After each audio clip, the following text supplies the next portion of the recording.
بسم اللہ الرحمن الرحیم۔ السلام علیکم ورحمۃ اللہ وبرکاتہ۔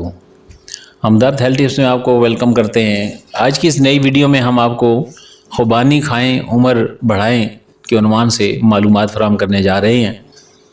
خوبانی کو عربی میں شمس، فارسی میں زرد آلو، سندھی زبان میں زرد آلو، انگریزی میں ایپریکاٹ کہتے ہیں۔ اس کا رنگ زرد اور سرخی مائل ہوتا ہے۔ خوبانی کا مزاج سر تر اور اس کے مغز گرم تر ہوتے ہیں۔ اس کا ذائقہ شیریں اور میٹھا ہوتا ہے اور مقدار خوراک ایک وقت میں 10 عدد تک ہے۔ اس کے بے شمار فوائد ہیں۔ ان میں سے پہلا فائدہ یہ ہے کہ خوبانی باعث اخراج صفرا ہے، یعنی خون کو صاف کرتی ہے اور جگر کو تقویت دیتی ہے، ڈکارے آنے کو روکتی ہے، تمام اعضائے جسم کو طاقت دیتی ہے، بلڈ پریشر کو فائدہ دیتی ہے۔ خوبانی کے درخت کے پتے اگر 2 تولہ رگڑ کر پلائے جائیں تو پیٹ کے کیڑے اس سے مر جاتے ہیں۔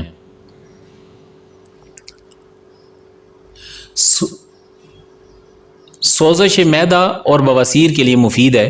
سرد مزاج والے، ضعیف اشخاص اور کمزور معدہ والوں کے لیے خوبانی کا استعمال مناسب نہیں۔ جگر کی سختی کو دور کرتی ہے۔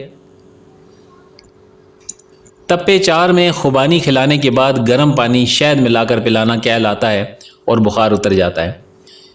خوبانی کے رس کے چند قطرے کانوں میں ڈالنے سے بہرا پن دور ہوتا ہے اور کان کے درد سے افاقہ ہوتا ہے۔ خوبانی ملین، مسکن اور پیاس کو روکتی ہے، یعنی یہ فائدہ پہنچانے والی ہے، آرام اور سکون پہنچانے والی ہے۔ 10 دانے خوبانی اگر لسی کے ساتھ استعمال کیے جائیں تو غذا کی نالی کی جلن دور ہو جاتی ہے۔ نزلہ، زکام، گلے کی خراش اور منہ کی بدبو دور کرنے کے لیے روزانہ 10 دانہ خوبانی ہمراہ گرم پانی استعمال کرنا مفید ہوتا ہے۔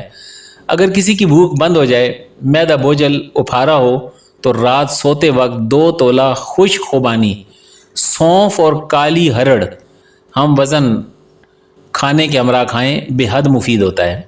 سر چکرانے اور صبح اٹھنے کو اگر دل نہ چاہتا ہو تو 15 دانے خوبانی 1 پاؤ دودھ میں رات کو ابال کر اور مزید اس میں سونف 1 تولہ، 1 بڑی الائچی ڈال کر ابالیں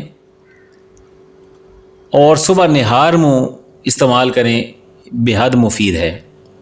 جسم میں توانائی پیدا کرتی ہے۔ خوبانی کھٹی خوبانی استعمال نہیں کرنی چاہیے کیونکہ اس سے پیٹ میں اپھارا پیدا ہوتا ہے۔ بلڈ پریشر میں خوبانی کا استعمال بالکل نہیں کرنا چاہیے۔ خوبانی کے استعمال سے خون میں حرارت اور حدت پیدا ہوتی ہے۔ خونی اور بادی بواسیر میں خوبانی کا استعمال مفید ہے۔ اس سے مسوں کی جلن اور چبھن نہیں ہوتی۔ خوبانی قبض کشا ہوتی ہے اور خوراک کو جلد ہضم کرتی ہے۔ خوبانی کا مربع بنایا جاتا ہے جو مکوی دل، مکوی معدہ اور مکوی جگر ہوتا ہے۔ خوبانی کے مغز کے فوائد مغز بادام کے برابر ہوتے ہیں۔ خوبانی میں بہترین غذائیت ہوتی ہے جو انسانی جسم کے لیے بہت مفید ہے۔ اگر خون میں تیزابیت ہو جائے تو روزانہ خشک خوبانی 1 چٹان اور 2 تولے عناب رات کو بھگو کر صبح نہار منہ مل چھان کر 1 گلاس پانی چند روز تک متواتر پینے سے فائدہ ہو جاتا ہے۔ بعض اتباع نے لکھا ہے کہ خوبانی کھانے سے عمر بھی بڑھتی ہے۔ تو دوستو، اگر کسی کے خون میں حدت آ گئی ہے اور اس میں تیزابیت ہو گئی ہے تو پھر اسے چاہیے کہ روزانہ خشک خوبانی 1 چٹان اور 2 تولے عناب رات کو بھگو کر صبح نہار منہ مل چھان کر 1 گلاس پانی چند روز تک متواتر پینے سے فائدہ ہوتا ہے۔ امید ہے کہ آپ کو آج کی یہ ویڈیو پسند آئی ہوگی۔ السلام علیکم ورحمۃ اللہ وبرکاتہ۔